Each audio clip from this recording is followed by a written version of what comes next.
Good morning, student. Today we will discuss the equilibrium constant from Nernst equation and electrochemical cell and Gibbs energy of the reaction. These two topics we will discuss in this lecture. The first topic is equilibrium constant from the Nernst equation. Now consider the Daniell cell. So we know that it is a zinc copper couple. Zinc plus copper 2 ion gives Jagadon 2 plus and copper. तो as the reaction passes we know that कि zinc का जो concentration होगा धीरे धीरे zinc ion का concentration will increase in the solution and the concentration of copper ion decreases. ठीक है, तो जैसे जैसे ये रिएक्शन पास होगी धीरे धीरे तो कंसनट्रेशन में भी चेंजेस आ रहे हैं. जिंक आयन बढ़ रहा है, कॉपर आयन डिक्रीज कर रहा है, तो ऐसे ऐसे धीरे धीरे ओल्ड मीटर पे जो आपको वोल्टेज मिल रहा है वो भी ओल्ड मीटर में क्या होगा, कम होता चला जाएगा. आफ्टर सम टाइम हम देखेंगे कि कंसनट्रेशन में जिंक आयन के और कॉपर आयन में कोई भी चेंजेस नहीं आ रहा और जो ओल्ड मीटर है वो भी अपनी रीडिंग वहाँ पे जीरो देना शुरू कर देगा. ये इंडिकेट करता है कि इक्विलिब्रियम अटेंड हो गया. ठीक है, क्या अटेंड हो गया? एक इक्विलिब्रियम अटेंड हो गया. तब अब अगर हम नर्स्ट इक्वेशन लिखते हैं तब हमें क्या ध्यान रखना है कि नर्स्ट इक्वेशन लिखते समय, तो नर्स्ट इक्वेशन जब हम लिखेंगे तो वहाँ पे अब ई सेल क्या हो गया, ज़ीरो हो गया. क्या हो गया? ज़ीरो. अब यहाँ ई सेल हो गया जीरो. अब जब यहाँ ई सेल जीरो हो गया तो अब इसको अगर हम गौर से देखें तो देखो अब ई सेल जीरो हो गया. ये नर्स्ट इक्वेशन है हमारे पास. तो हमारे पास जो अब इक्वेशन बच रही है वो क्या बच रही है? E not cell -2.33 RT/NF log Zn2 positive upon Cu2 positive. यहाँ पे n कितना है? यहाँ पे n हमको पता है कि यहाँ पे n की वैल्यू 2 थी. ठीक है, तो हमने यहाँ पे 2f रख दिया. अब ये जो है Zn2 plus upon Cu2 plus ये इक्वल होता है किसके? केसी के. वो हमें पता है, हम ऑलरेडी डिस्कस कर चुके हैं in the last lecture. Temperature हमने कंसिडर किया 298 केल्विन. अगर हम ये वैल्यू पुट करते हैं तो हमें ये मिलेगा, बट हम यहाँ पे कंसिडर सारे डायरेक्ट फार्मूला कर रहे हैं. तो हम यहाँ पे देख रहे हैं कि क्या हो रहा है कि जब ई सेल हमने जीरो ले लिया क्या ले लिया हमने?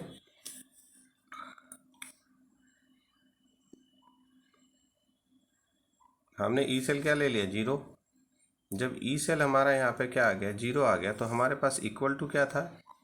ये इक्वल था हमारे पास क्या? E not cell -0.0591 upon N log K C. ये हमारे पास बच रहा है. अब इसको उठा के अगर हम इस साइड ले आए तो ये हमारे पास जो नई इक्वेशन हो जाएगी वो हो जाएगी E not cell equal to 0.0591 upon N log K C. ठीक है, ये हमारे पास एक इक्वेशन आ गई. या अगर हम इसको पूरा सॉल्व करके वैल्यू ना पुटअप करें यहाँ पे तो हमारे पास यही इक्वेशन जो मिलेगी वो क्या हो जाएगी? E not cell is equal to क्या हो जाएगा? 2.303 RT upon NF log K C. ठीक है, तो ये फार्मूला हमको यहाँ पे अचीव हो जा रहा है. तो ये पूरा का पूरा फार्मूला हमारा यहाँ पे अचीव हो गया. देखो 2.33 RT upon NF log K C. ठीक है, अगर हम इसी गैल्वेनिक सेल में इसकी वैल्यू पुटअप कर देते हैं तब हमें ये देखो यहाँ पे हमने वैल्यू पुट कर दी. तो जब वैल्यू पुट कर देंगे हम, अगर पूरी जो भी हमें वैल्यूज़ दी है तो हमने यहाँ तो ये रख लिया 0.0591 अपन 2 आ गया.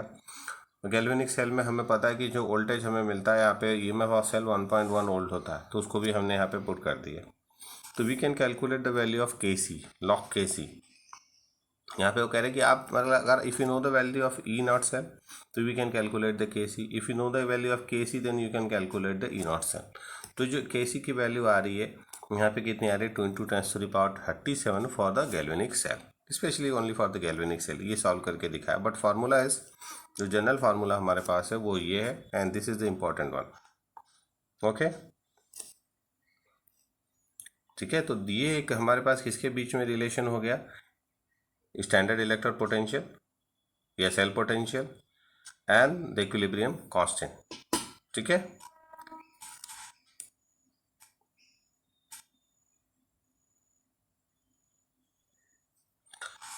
देखो इस पे क्वेश्चन है हमारे पास कि now calculate the equilibrium constant of the reaction copper plus 2Ag positive, copper 2 plus plus 2Ag। ये हमारे पास एक इक्वेशन दी है, इन्होंने सेल रिएक्शन दी है, उसका ई नॉट दिया है और कह रहा है क्या है कि इक्विलिब्रियम कांस्टेंट निकालना है। हम इसको अब डायरेक्टली देख लें तो यहाँ अगर हम टोटल देखें तो एन की वैल्यू कितनी आ जाएगी, 2 आ जाएगी। एन की वैल्यू 2 क्यों आ रही है, तो आपको समझ में आ रहा है यहाँ पे एन की वैल्यू 2 क्यों आ रही है, ठीक है ना।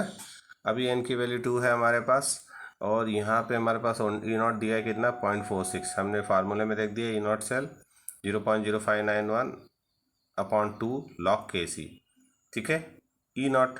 तो अब यहाँ पे हमारे पास जो ई नॉट की वैल्यू कितनी आती है ये हम यहाँ पे पुट कर रहे हैं 0.46 वोल्ट, जो कॉपर का और सिल्वर का।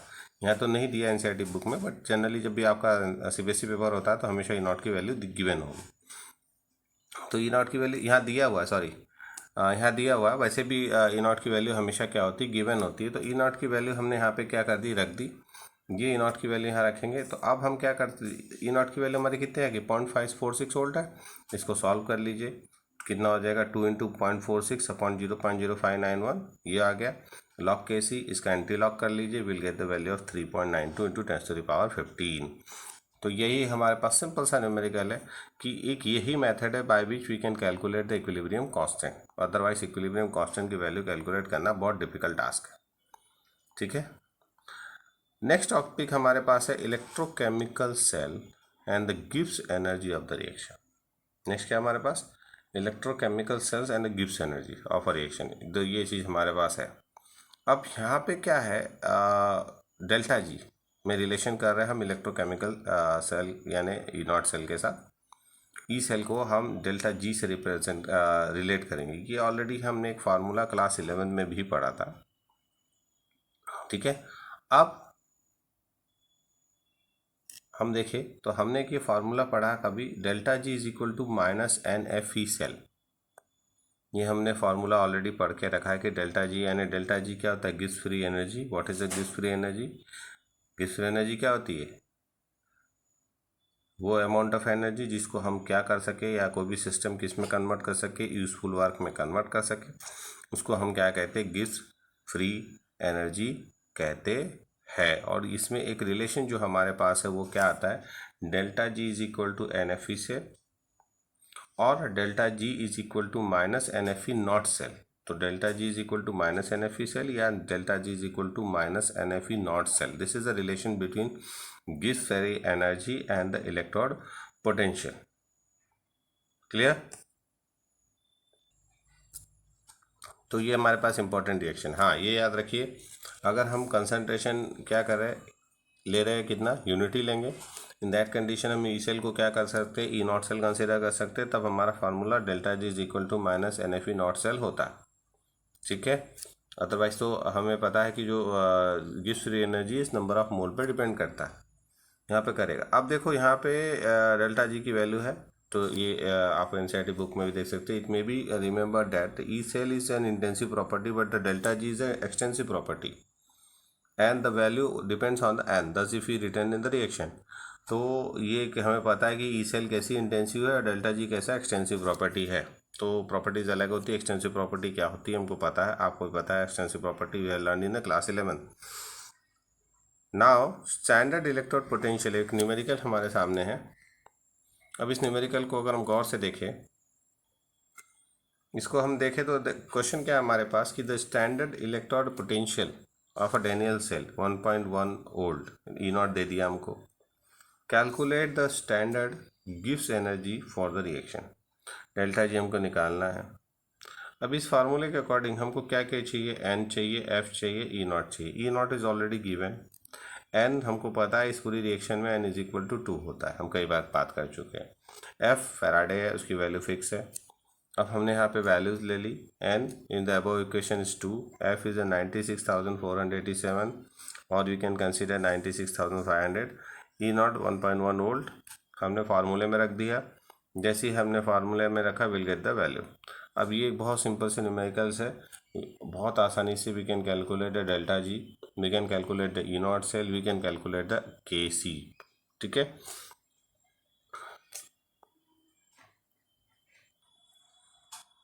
ना यार, देखो अब यहाँ पे मैं तीन टेक्स्ट क्वेश्चन दिए 3.4, 3.5, 3.6। मैं आइडिया दे देता हूँ आपको।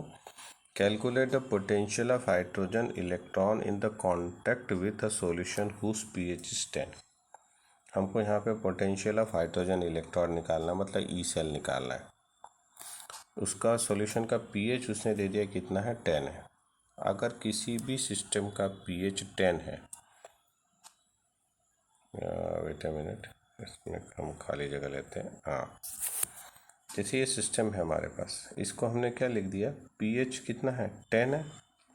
तो pH 10 होने का मतलब इसका कंसंट्रेशन क्लियर हो गया कि यहाँ पे जो हाइड्रोजन आयन कंसंट्रेशन होगा वो कितना होगा, वी नो दैट 1 × 10⁻⁻10। ठीक है, तो यहाँ पे कंसंट्रेशन कितना हो जाएगा, 10⁻⁻10 मोलर। ये मिल गया हमको। ठीक है, ई नॉट सेल, क्योंकि नेक्स्ट इक्वेशन से हम इसको निकालेंगे, तो ई नॉट सेल की वैल्यू कितनी होती है, हाइड्रोजन सेल के लिए 0 होती है। तीसरी चीज़ हमको एन चाहिए, तो हम एक हाफ सेल रिएक्शन लिख लेते हैं। H प्लस है, प्लस 1 इलेक्ट्रॉन कितना देगा हमको, हाफ H2 देगा। ठीक है, ये हो गया हमारे पास इक्वेशन। तो यहाँ पे हमें एन की वैल्यू भी मिल गई, कितनी मिल गई, 1। अब देखो ई नॉट सेल मिल गया, कंसंट्रेशन मिल गया, and will get the value of N. अब हम उसको सीधे नेक्स्ट इक्वेशन में अप्लाई कर देंगे। तो जब हम इसको नेक्स्ट इक्वेशन में अप्लाई करेंगे तो हमारे पास क्या हो जाएगा, ई सेल, ठीक है, इक्वल टू कितना हो जाएगा, 0 माइनस 0.0591 अपॉन कितना हो जाएगा, 1 लॉग, यहाँ हो जाएगा 1 अपॉन हाइड्रोजन आयन कंसंट्रेशन। ठीक है, इसकी प्लेस पे हम क्या रख देंगे यहाँ पे, ये equal 0 minus 0.0591 upon 1 log 1 upon 10⁻⁻10। तो 10⁻⁻10 ऊपर जाएगा तो क्या हो जाएगा, 10⁻10 हो जाएगा। उसको लेंगे तो लॉग a⁻b log a होता है। तो यहाँ पे हमारे पास ओवरऑल वैल्यू कितनी आ जाएगी, ये आ जाएगी 0.0591 इंटू 10। ये हमारा आंसर आ गया, कितना आ जाएगा, -0.591 वोल्ट। क्लियर, ये था हमारा पहला क्वेश्चन। दूसरा क्वेश्चन देखिए, दूसरा क्वेश्चन क्या कह रहा है, दूसरा क्वेश्चन कह रहा है यहाँ पे कि calculate the EMF of the cell in which the following reaction taking place. अब यहाँ पे ये रिएक्शन हो रही है, तो अब यहाँ पे देखो Na2Ag Na2Ag, ठीक है। अब हम यहाँ समझ गए, यहाँ पे कोफिशिएंट इज ऑलरेडी गिवन 2। ठीक है, यहाँ से यहाँ पे जो चेंजेस आ रहे हो, कितने इलेक्ट्रॉन के चेंज आ रहे हैं, 2 इलेक्ट्रॉन के। तो एन की वैल्यू यहाँ पे कितनी होगी, 2 होगी। E not cell already is given 1.05 volt, तो ई नॉट सेल यहाँ पे इन्होंने दे के रखा 1.05 वोल्ट। एन हमको मिल गया। हम डायरेक्टली इसको क्या करेंगे, नेक्स्ट इक्वेशन में पुट कर देंगे। ठीक है, निकल है, उसका ऑक्सीडेशन हो रहा है, और सिल्वर उसका रिडक्शन हो रहा है। तो ऊपर क्या आएगा, निकल आएगा, नीचे क्या आएगा, सिल्वर आयन आएगा। कंसंट्रेशन ऑफ सिल्वर आयन दिया है हमको 0.002 मोलर।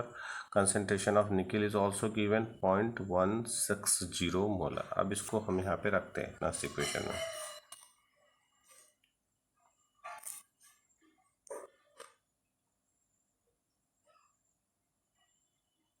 ठीक है, अब हम इसको नेक्स्ट इक्वेशन में रखते हैं, तो हमारे पास क्या हो जाएगा, ई सेल इक्वल टू, अब ऑलरेडी ई नॉट सेल की वैल्यू हमें दी, मैं डायरेक्टली पुट कर रहा हूँ, कितनी हो जाएगी, 1.05, ओके, माइनस 0.0591 अपॉन एन की value is already 2।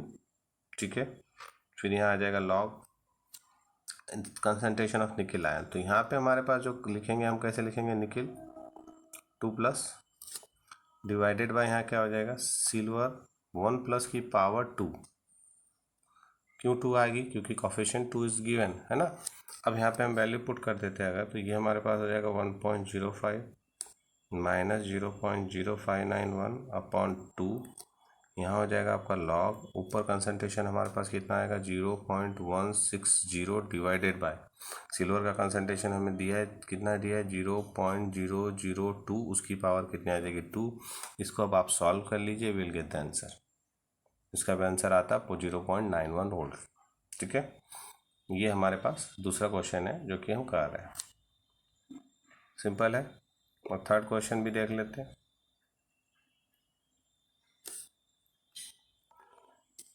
Next question है हमारे पास कि the cell in which the following reaction occur 2Fe3 plus 2I minus 2Fe2 plus I2 has E not कितना है हमारे पास 0.236 volt at 298 kelvin. Calculate the standard गिव्स energy and the equilibrium constant of the cell reaction. अब इसको अगर गौर से देखो हम लोग यहाँ पे, तो हमारे पास Fe3 प्लस से Fe2 प्लस कन्वर्ट हो रहा है, फेरिक से ferrous ion.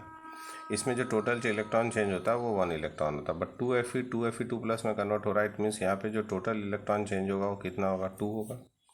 In the same way 2I minus I2 में बदल रहा है, तो यहाँ भी 2 इलेक्ट्रॉन का चेंज आ रहा है। इसका मतलब यहाँ पे n की वैल्यू हमें मिल गई कितनी है 2 है। वी नीड n है ना। डेल्टा जी की पहले तो हमें गिब्स फ्री एनर्जी निकालना, फिर इक्विलिब्रियम कांस्टेंट निकालना। तो गिब्स फ्री एनर्जी का फार्मूला हमारे पास क्या था minus NFE not cell. E not cell given है, एन हमने निकाल लिया, एफ हमें पता है कितना होता है 96,500। अब इसको हम वैल्यू को पुट कर देंगे।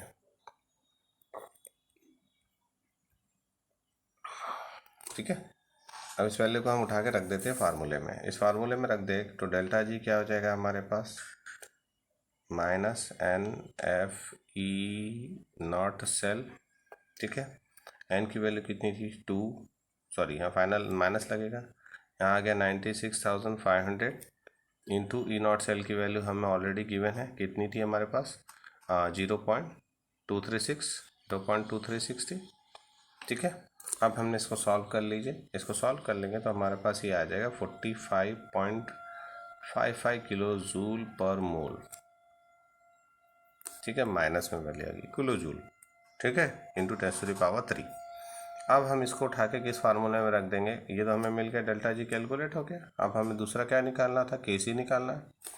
तो केसी वाले फार्मूले में इसको रख देते हैं। केसी का फार्मूला हमारे पास क्या है, delta G is equal to -2.303 RT log KC है। यह केसी इज इक्वल टू क्या हो जाएगा आपका, ये केसी हो जाएगा आपके पास, तो केसी तो नहीं आएगा, सॉरी लॉग केसी हो जाएगा। Log KC is equal to क्या हो जाएगा डेल्टा जी अपॉन 2.303 RT हो जाएगा। ठीक है, अब यहाँ पे डेल्टा जी की वैल्यू जो हमने निकाली वो रख दो -45.55 किलो जूल पर मोल। नीचे वैल्यू पुट कर देंगे, अलग से पुट करते हैं हम लोग, तो हमारे पास क्या आ जाएगा -45.55 डिवाइडेड बाय 2.303, ठीक है, इंटू 8.314 10⁻⁻3, ठीक है, इंटू 298। ये हमने रख दिया।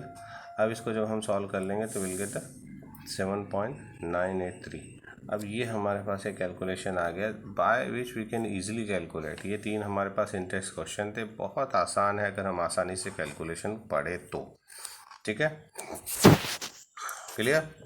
तो ये हमारे पास क्या है, गिब्स फ्री एनर्जी जो हम कैलकुलेट कर रहे हैं, और इक्विलिब्रियम कांस्टेंट केसी और ई नॉट सेल के अंदर रिलेशनशिप। Clear, thank you.